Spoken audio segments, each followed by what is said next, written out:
Good evening, madam. I'm Dr. Reed. Could I come in? Why? What do you want? I work at the Pembroke Hospital. I'm investigating the flu epidemic in this area. Oh, the Spanish flu. Well, that's quite liberal of you, Doctor. But this is no time to be knocking at people's doors.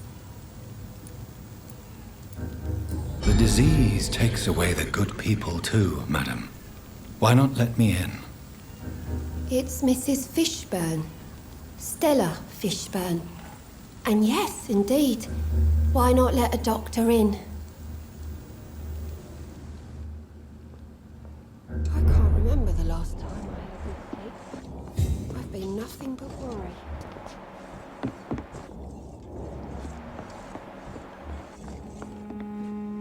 So you have questions about the flu, then? Yes, among other things. Forgive my rudeness at the door. It's just my son doesn't like strangers coming in the house. How is life around here? Life has always been hard in the East End. But it's everywhere nowadays, isn't it?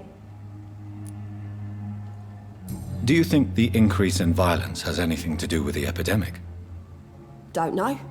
But it's most likely linked to the gangs, if you ask me. Recently, it's like everyone has had to pick a side. Violence has always fed on poverty, don't you think? It's a cruel law of the human condition. And selfishness is their rotten fruit. These days, you can just die in the gutter and no one will bat an eye. May I ask what you do for a living, Mrs. Fishburne? Since my husband died, I worked at the Dawson Rope factory, but it closed before the war. I occasionally help at the night asylum, in exchange for food. Did your husband die in the war? Oh no, my Jack was a docker. He died when my Seymour was just a lad. The poor boy saw his dad slip and fall from that scaffolding. How do you pay the rent, then? My Seymour works at the docks, just like his dad. He's very attached to the house he grew up in. It's not always easy, but we get by all right.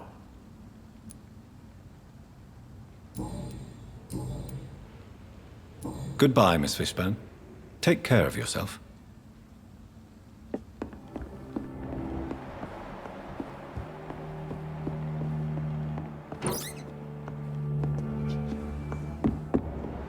Easy targets in these parts.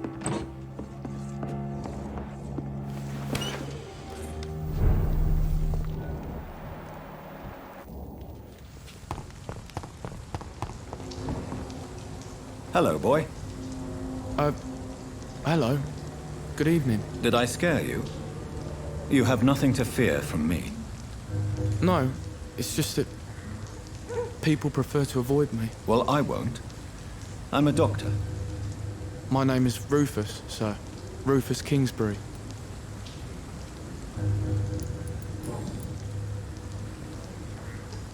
What can you tell me about this region? It's all about staying out of trouble.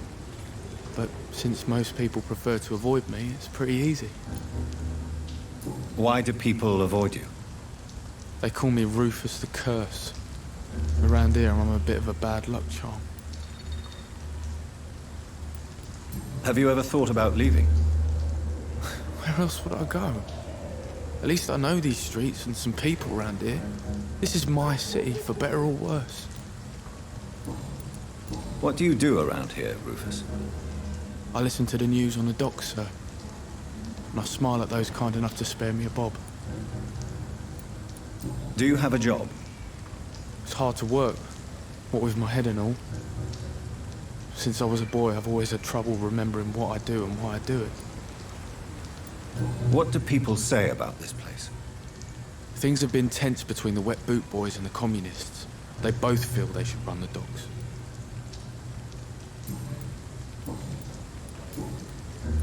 Are you alone? Where is your family? I don't have any. My parents are dead. So you have no home? You're sleeping rough. No.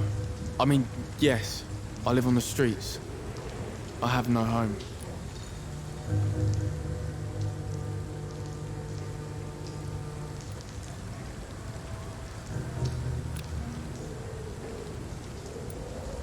This city has abandoned so many of its children.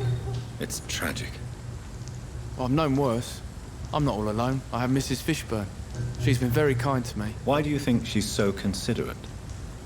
I can't say, sir. I guess she's a good soul. Sometimes it's like she replaces the mother I lost, even if we're not related.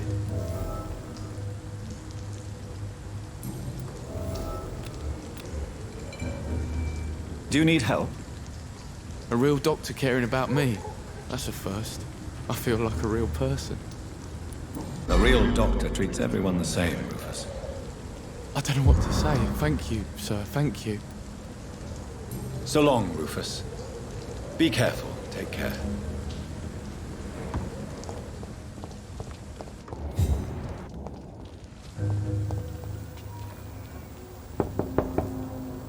Good evening, Mrs. Fish. Of course. Those grow eyes in the back of that head, sir. What can I do for you?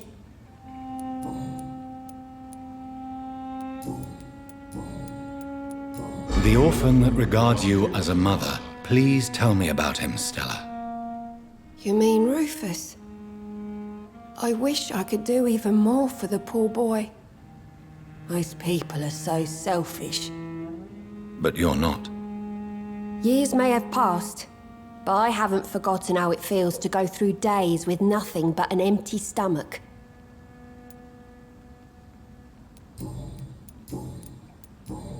Goodbye.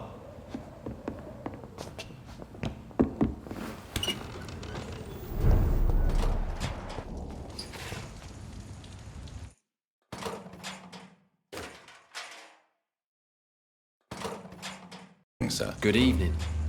Why must it always be a good evening? I was just being polite. I'm Dr. Reed. I'd like to ask you some questions, if I may. Don't like questions or doctors. And the name is Seymour Fishburne, if you must know.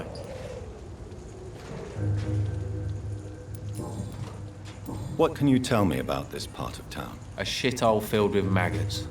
Liars and thieves, all of them. Are you thinking about someone in particular? No? Hate them all. Especially these petty, whining little shitbag beggars. Is there no one who deserves your leniency, then? Well, Tom from our local is somewhat of a decent bloke. At least, unlike most maggots, he knows how to listen without opening his trap. What's your occupation? I take care of my mum. That's what I do. She's the only good thing in my life. Even though I don't treat her so good. You seem upset. Is something bothering you? I lost the necklace I bought her. I'm a fucking idiot. A worthless idiot.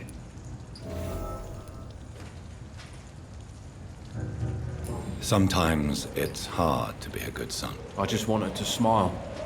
No, I was thankful for her patience, appreciated like...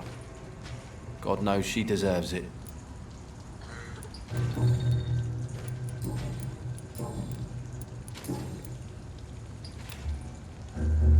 Do you require medical assistance? That's something I didn't expect to hear again. A doctor concerned with the health of his patients. Yeah.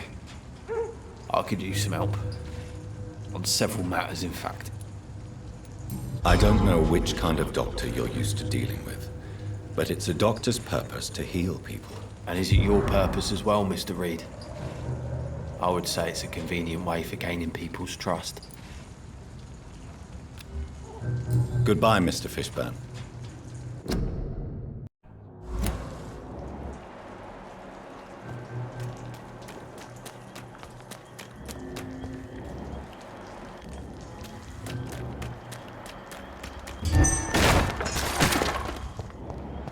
This is a slaughterhouse. It's locked, all right.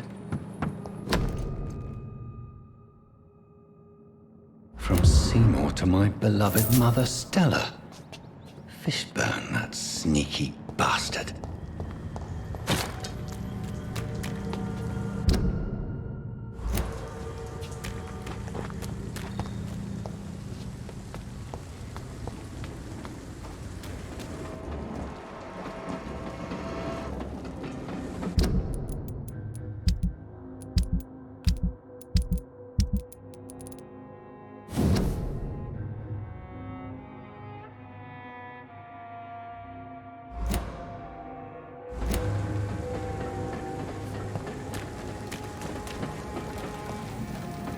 Good evening, Mr. Fishburne. Yeah.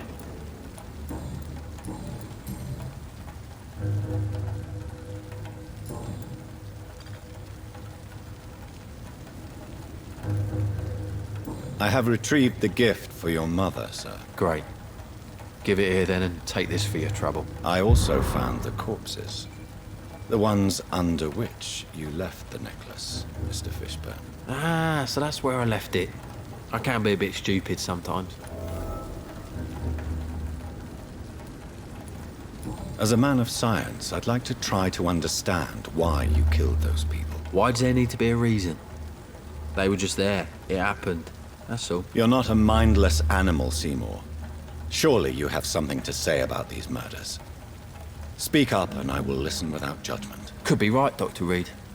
Maybe it'll do some good to confide in a gentleman like you. You being educated and all.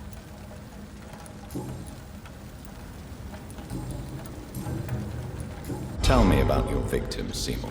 Who were they? Why them? Was there a link? Why should there be? They just kept getting on my nerves at the worst times, that's all. How many? How many victims? It's not like I keep records. It happens when it happens. You feel nothing, do you? No empathy for your victims at all? You seem pretty calm yourself, don't you? We're not talking about me. That right? Well, our calm's the only thing we have in common then. Did you take pleasure in killing them, Seymour? All those people, all those lives extinguished. I take no pleasure from it. Just gives me peace. Stills the anger. For a time. This rage you feel, have you ever been able to control it? Resist it? I tried. For my mum, I tried for her. Telling the truth made me feel better. For a while. Don't you think you should seek help? Talk to someone you trust, someone who cares about you. No. And don't dare speak about me to your colleagues either. Keep your mouth shut tight. Especially about my mum. Why is your mother protecting you, Seymour? I'm her son. She's the only one who knows me. Sometimes I think she knows me better than I know myself. I understand you love her, but can't you see the awful situation you've put her in? Do you think my mum would have a better life if I were dead? She seems so sad to know me sometimes.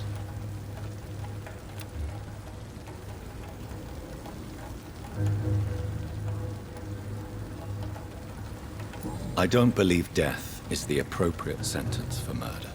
Not in a civilized society. But the last word has to remain with the law. There is no law around here. No justice to be found. In these parts, revenge is the only answer.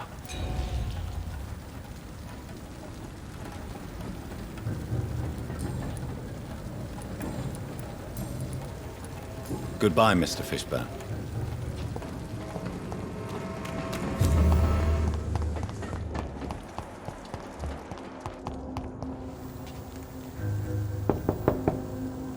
Good evening, Mrs. Fishburne.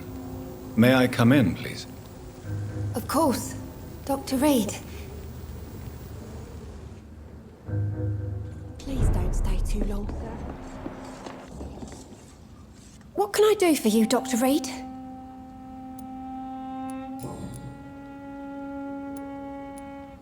Tell me about these demons Seymour needs your help to fight.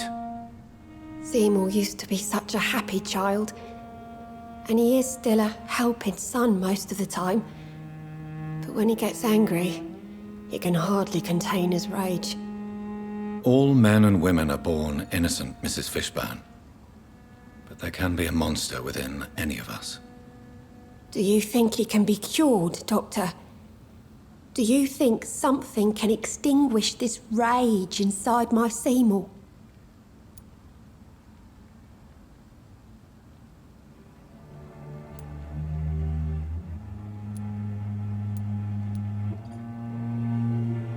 I'm afraid these demons, as he calls them, are just a delusional justification to distance himself from his actions. There ain't no hope then. Somehow, somewhere, my son has turned into a monster, and nothing will bring him back. Your son's gone way beyond simply bullying people.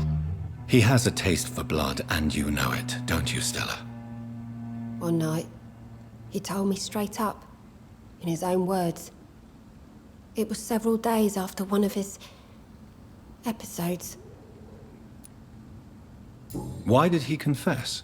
Did you suspect something? No. I guess he wanted his old mum to help him fight his, demons. Did Seymour tell you everything that night? More than I could stand. The words he used to describe his hate, his rage, how he feels when he's done it.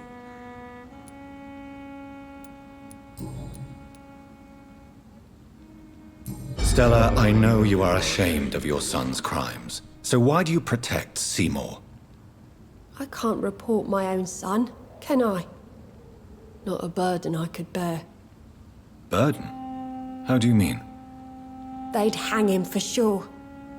I won't send my only son to his death.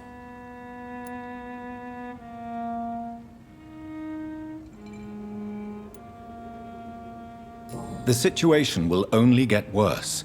Someone has to stop Seymour.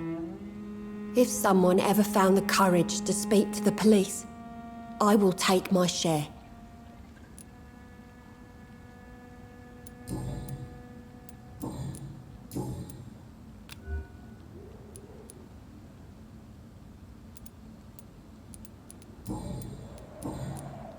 Goodbye, Miss Fishburne.